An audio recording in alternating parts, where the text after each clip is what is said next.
Hey, Box700 here, and today like I said in my unboxing video of this object, I'm going to be doing a review on the Zippy FlightMax 4200 milliamp 3S2P LiFe battery. Alright, so I guess I'll just start up by saying that I got this battery on hobbyking.com for about 28 bucks. From the international warehouse. Shipping was about $17, but I bought a charger with it too. So, anyway, this is a 4200 milliamp 30C 3-cell battery. Now, this is a LiFe bolt, so 3-cell is going to be focus. Yeah, it won't focus. But 3-cell is not going to be 11.1 volts. It's actually going to be 9.9 volts. So, it's a little bit lower voltage, but yeah. Okay, so this is a 2P pack, and if you don't know what 2P is, it means that rather than having, this is a 3-cell pack, right? But rather than having 3.3 volt cells, or 4200 milliamp cells, this actually has 6 2100 milliamp cells wired together in parallel, I'm pretty sure. Or maybe series, I don't really know that much, but that's what that means. So there are actually 6 separate aluminum cells. Next, this is a 30C pack, so you do get a pretty good punch out of it.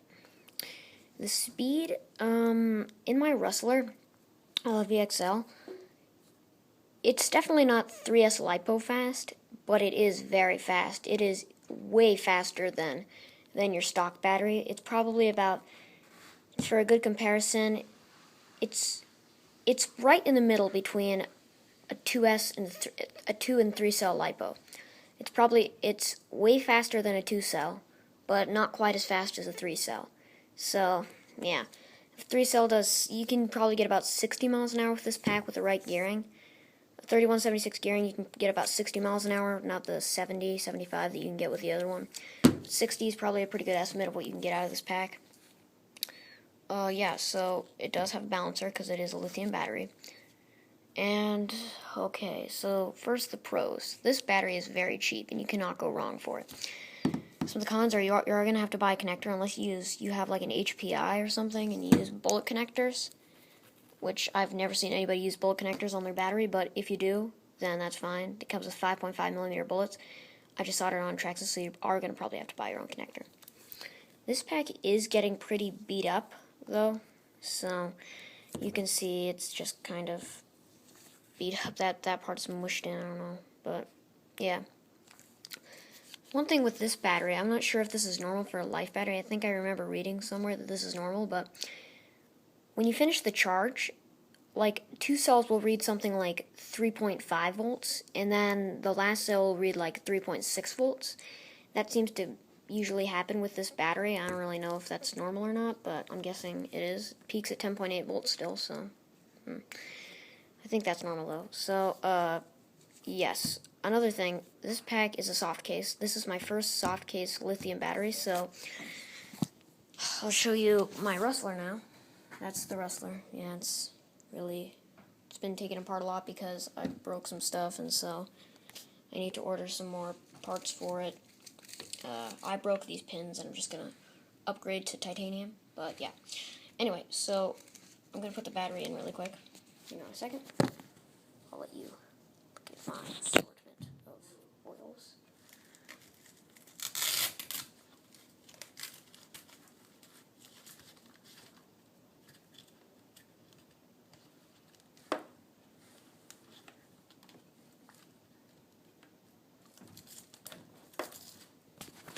This is how I strap my battery into my Rustler. You do need a lot of padding with this battery. So underneath I have, here, I'll get my light over here. You can probably see that. I have a foam pad probably ½ an inch thick underneath there.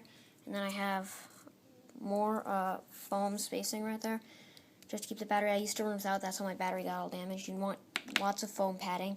And then the foam padding holds it in pretty well, but I just use a strap to make sure that it stays in when I flip it over and stuff.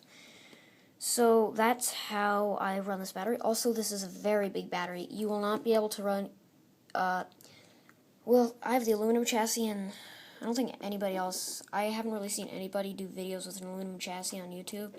So, yeah, it's not really gonna fit very well. You're gonna you need to relocate your ESC and receiver down there and stuff. So you need to relocate your electronics, but I don't really mind that. And then I will show you. Here's the stock chassis. I'm going to show you that this battery doesn't really fit in the stock chassis either. So, let me get this out. So as you can see, it almost fits. It's pretty dang close, but like a lot of other batteries on, batteries you see, videos you see, you are going to have to Dremel out this back wall here if you want this battery to fit. You're going to need to cut out this wall and cut a little hole there so your wires can actually come out. Other than that, it fits fine, I guess, but, you know. So, yes. So overall, I really like this battery. It has great power. It's a lot of power. Off jumps, if you do off-roading, off jumps, you can do backflips with this battery.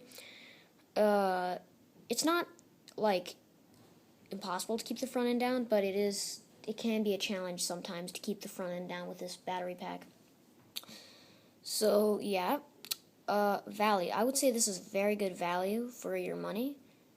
And I would recommend this for any Traxxas, like Rustler, Bandit, Stampede, that kind of thing. So, some more stuff about this pack is, unlike a LiPo, it cannot catch on fire. One of the reasons why I got this is because, unlike a LiPo, it cannot catch on fire, explode, or that kind of stuff. It has a much higher threshold for tolerance for abuse than a LiPo. So it cannot catch on fire and explode and do all that stuff, which is really great. Another thing, so it's much, much safer than LiPo. Another thing is that you can charge this battery at ridiculous rates. You can charge it at 3-4C. I just charge for the break-in, which I'll get into a little bit later. I can't charge this battery. I charge this battery at 3.3 amps for the break-in. That seems to work pretty well.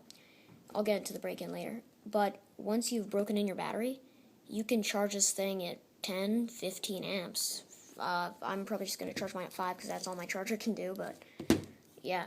And you are going to need a lithium-compatible charger and a balancer and that kind of stuff. But yes, that is pretty much all. Also shipping. This battery does not ship very fast. Yeah. Onto the break-in. These batteries, one of the bad things about LiFe batteries is that they have a bad reputation for puffing for, like, no reason. So, to break them in, and when you puff, your battery's just kind of sucks. So, to avoid your battery dying so quickly, because puffing just sort of marks the end of its life for a LiFePo battery, you're going to want to break it in. So how I break in my batteries is, first thing, to avoid the puffing, what you want to do is do not run your battery down all the way. With a LiFe battery, you do not need any low voltage detection. You can just run them dead like a nickel metal, and that I really like. I don't even need to put my ESC on low voltage. But when you first get this battery, do not discharge it beneath around 40%. That seems to work well. Don't discharge it beneath 40% and do not charge it at its maximum capacity. And that's all I do, and I have had pretty good results so far. I've only ran this pack about 7 times through my car, but it's a lot of fun running it with this. So yeah, that is my review on the Zippy FlightMax 4200 mAh 30C LiFe 3-cell battery. Thanks for watching, comment, rate, and subscribe for more videos.